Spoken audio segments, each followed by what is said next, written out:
Hey there everyone, welcome back or to the channel. In today's video, I'm going to be talking about the new trailer that we got for Suicide Squad Kill the Justice League. Now if you're a regular of this channel, you might be a bit confused thinking, this isn't The Witcher, what's going on? Well, basically I've decided I want to branch out to more IPs that I'm also interested in, and Batman is one of them. So I'm going to post this video, see how it does, and that'll determine if I keep making them. Yeah, hope you enjoy. Okay, so if you haven't watched the video yet, then I'll put a link in the description, but the gameplay is going to be running in the background, so if you can't be bothered to click on that, then just watch the video in the back. And yeah, you'll understand most things that I'll be talking about. So first of all, the game being live service. Now, people didn't really know what this game was because it's not had that much trailers, announcements, or content really put out there. But this reveals that it's live service as well as the behind the scenes footage, which I may make a video on soon if this one does well, of course. Basically, if you don't know what live service is, it's when you get a game you release, and over time, you continuously support it and add content like new characters, new maps, new weapons, just anything. But most people seem to think that live service is developers being lazy, which I really don't understand because live service games are honestly quite great because, when you play a single player game once, that's the whole experience. I mean, you can play it again and have a good time, but you most likely won't find anything new when playing it again. But if you continuously play a live service game where they add new expansions, like Destiny 2 got a new expansion.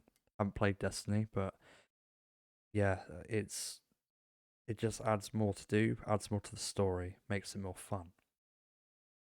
But Avengers really tainted that, the superhero live service thing because most people expect that Warner Brothers are going to just be lazy and throw out the game and not really care about it. Well, I don't really know where they got that impression from because we haven't actually seen much on it. But it is what it is. Now I'm going to go over the, standard things that we need to know about the game first. First of all, the game is single player but not single player. Now you can play the game by yourself, or you can't play it with more people. But it's also always online. So if you're playing by yourself, you're going to have an internet connection, which is what people really are unhappy about. One thing that they don't get with game development is sometimes with live service games, developers have to integrate the online modes with the graphics, make them, the graphics good and make the frame rate run well. It's like with Gotham Knights, you look at that game, very good graphics, ray tracing, runs at 30 FPS, as online. Now, might be a bit confused, like why do they have online? Why do you have to have an internet connection? Because it's the same reason as this game. Like this is a 60 FPS, massive open city, run around, murder people kind of game. They probably had to encode everything or integrate it all together so it will run smoothly and doesn't dip that much in frames. Now, people don't really get that, which is understandable because it's a game developer thing. We're just people that take the games and play them and, make reviews, talk about them, play them again, show them to people. But this is an important thing to remember that game, like the developers really wouldn't do this on purpose. Like I'm pretty sure they would just let anybody play the game if they could. But sadly, that's not the case. So it's something that we're going to have to accept that may never get fixed unless they spend a very long time changing everything. Okay, now with all that stuff out of the way, let's go over the gripes that people have. So first of all, the gameplay. For some reason, people thought this was going to be like a Arkham game because it's made by the same developers. The melee combat, the countering, which they actually do have. If you look at a screenshot, there's a counter button. But people aren't happy that Rocksteady making a looter shooter, which I don't really get because, just because they've made like 3 games, probably they've made a lot of Batman games. Do people really expect them to stick to the same formula and same character forever? Like it's in the same universe. They're just going with a different style. But yeah, that's part something that people aren't very happy with. And then the actual gameplay itself. People don't like the floaty jump in because it's not realistic. But personally, I think it's pretty alright because how else would you get around the city? Like, you need to be able to jump around to aim whilst going in the air. It works for characters like King Shark who fly in the air, ground pound. You've got Boomerang who's just diving, teleporting, using Speed Force. You've got Harley using the grapple. Deadshot using his jetpack. But then, you know, that's that. You got the people saying there's a lack of variety between the characters because originally we all thought each character had their own gun because King Shark was shown with a minigun, Harley was shown with a pistol, Deadshot was shown with like an assault rifle sniper kind of thing, Boomerang was shown with a shotgun. Then in the latest trailer, they've shown us that any character can have any weapon, which people aren't very happy about because they believe that it's going to make some characters obsolete to others, which can't be too sure on that since we haven't seen exactly too much on the abilities and all that, but definitely something to be looking out for.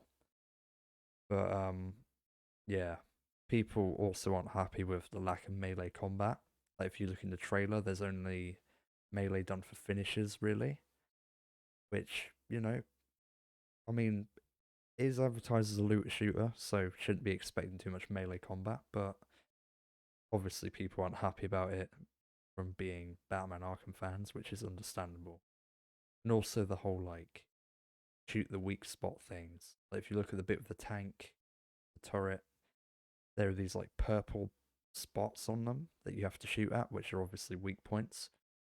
Now, personally, I'm not that bothered by it because, you know, you need to shoot it somewhere, you need to take it down. I mean, I can't imagine it's going to be really easy, but yeah, people aren't happy with that because they think it's just lazy, shoot one location, kill it, and it's dead. But no, I don't think everything in the game is going to be like that. Probably just major bosses. Like if you can look at many games as examples, like God of War Ragnarok with the half deer people with the horns. You hit them on the head, they get stunned. Or you know, Batman Arkham with the tanks. You shoot them in the back, they die. Like it's games have weak points. So I don't fully get why people are angry about it, but also kind of do.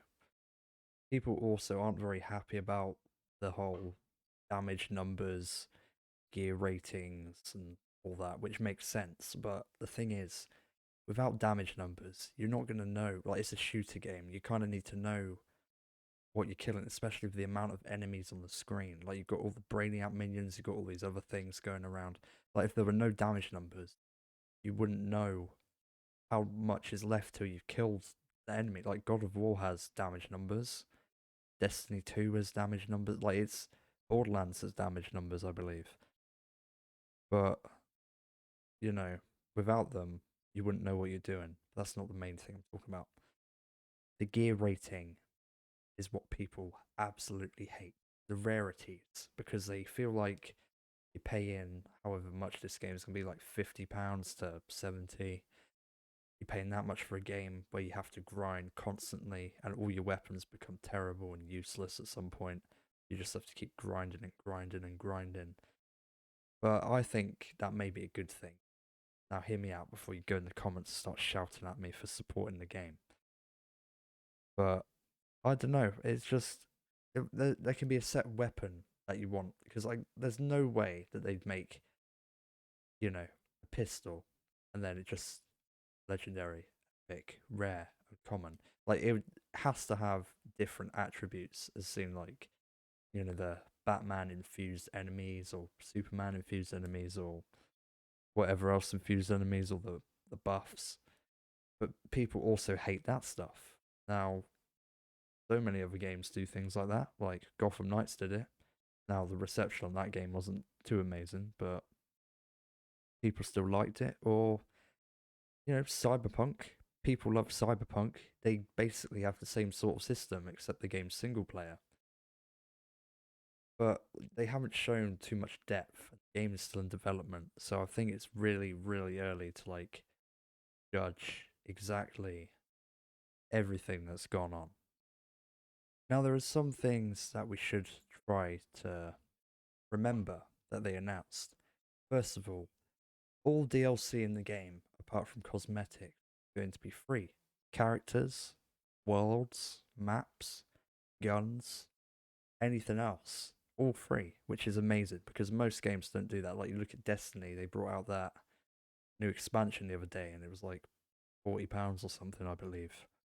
Or like games bring out season pass. Like any game brings out season passes nowadays. Like you got Splatoon 3 that just did it, where you get a skin for a hub world, or Mario Kart with their booster pass, or Borderlands 3 with their like 3 season passes, or 2 season passes, however many it is. Now I think this is perfect because it gives everyone who paid for the game access to everything except the cosmetics.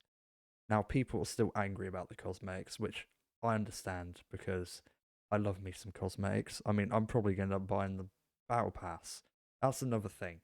Battle Pass. People hate that word. I don't like the word either, but it depends. Now, games like Splatoon 3 have a Battle Pass. Now, most of you probably don't know what that is or care about it, but I do. So, you pay for the game, you play it, and every few months there's a new season, but you don't pay for the battle pass. You just play the game, even though it's really hard to level up in that one. Earn your way through, get the items, keep going. That's that. Or game like when Fall Guys was, it cost money. You get the battle pass for free, play the game, earn your way up, get everything free. That's the perfect system for paid games, I believe. But I was expecting Suicide Squad to do kind of the same thing, where they give you the battle pass for free, but then they're going to add extra content that you have to pay for in the future. But they've done it the other way around, where you pay for the battle pass, but you don't pay for the extra content that they're going to add. But I personally think that's better because nobody's going to miss out on anything if they buy the game now. Like, you're all going to have the same stuff, same location, same worlds, but just different cosmetics. Now, I'm still going to get the cosmetics because I love me some DC stuff, but yeah, I don't really think that this is as bad as it's being made out to be. Okay, now let's get into the big bit. People think this is an Avengers clone, which I can see. Personally, I never played Avengers because people just told me it was really not worth it. And I was about to buy the game, but then they announced that they're not supporting it anymore, so I didn't. But from what I know, that game has like rarity system, I believe. It has character passes that you pay for. You have to pay for expansions and all that. And it's just a big, boring gameplay loop, according to some people. Now, I don't really know if you can compare that game to this, since they're quite different. Because Avengers is more Avengery, it has that whole vibe going. Not really looter shooter, go in, fly around the city, murder people. It's like go into a set location, finish the mission, leave, go to a different one, finish the mission, leave, and yeah. So I mean, we're gonna have to see more gameplay and all that to decide, or even a demo. I wish, probably not a demo, but maybe one day. But yeah, this leads me on to the next thing. This isn't an Arkham game either. Like, if you are a fan of the Arkham games and you're expecting another Arkham game, Suicide Squad is not the game that you're going to be looking for at all, unless you like going around shooting things. Like, this is not Arkham at all. You just go around, shoot people. It's not, you go around as Batman, do a really deep storyline, you know, beat people up, do all these other things. Like, no, it's a completely different kind of style, but it's in the same universe. And that's one thing that people didn't seem to know. Like, they went into it thinking it was a really deep, story heavy Suicide Squad aftermath of Arkham Knight kind of thing, but no, it's not. Yeah, sorry to break it to you if you didn't know that. These are the last 2 points that I'm going to go over, and then that'll be the end of the video. Obviously, this is just little thoughts and you know, I just wanted to give my opinions on everything, considering what I've seen out there on the internet so far. Now, the founder's leaving. People are saying, oh, Jamie and Sefton left because this isn't what they envisioned, this isn't what they wanted. Now, in reality, we don't know what they wanted. We don't know what they envisioned. They could have just left because they wanted to. Now, I'm not saying that they didn't leave because of the game, because even I don't know. But, you know, they just left because, like, we don't know why they left. People were just assuming that they automatically hated the game. Now, from what I know, this has been in development for like 7, 8 years. If they really hated this, I'd believe they wouldn't have stayed that long. They would have probably left like a few years in at least. But people just need to stop assuming that that's why they left, because it could not be the case. We don't know, and it's confusing a lot of people because people are believing it to be true when we actually don't know. Yeah, my last point is a big one.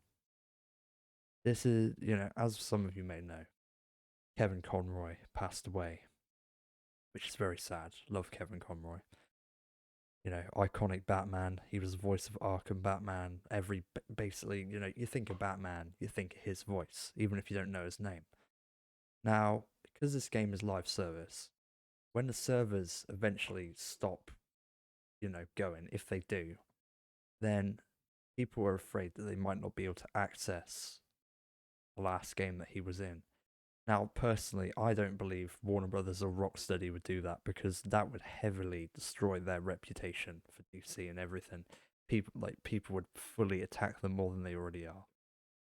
Now, they may the game into like a, you know, stasis mode. If you don't know what that is, I know I made up the term right now, but what I mean is the game supports itself. I know it has a different term. I just forgot what it is.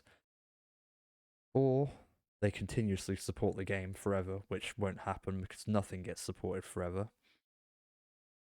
But, you know, they might just take the single player aspect of the game, or the story aspect, I mean, and let you play it without the multiplayer stuff, like down the line. Like how Red Dead Redemption 2 has the story. Then eventually they sold Red Dead Online as its own separate game for people to buy, which would definitely help a lot of people and make them buy the game more, because some don't want it because of the multiplayer aspect. But yeah, that's basically all I have to say for today's video. I'm sorry that I haven't uploaded for like 3 weeks. If you enjoyed the video on Suicide Squad Kill the Justice League, then drop a like, subscribe, you know, share the video with people. And let me know in the comments if you want more videos like this in the future on this game rather than just The Witcher. But yeah, I'll see you in the next video. Goodbye.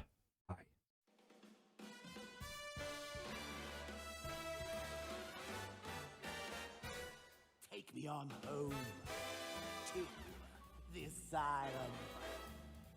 Never alone in the asylum.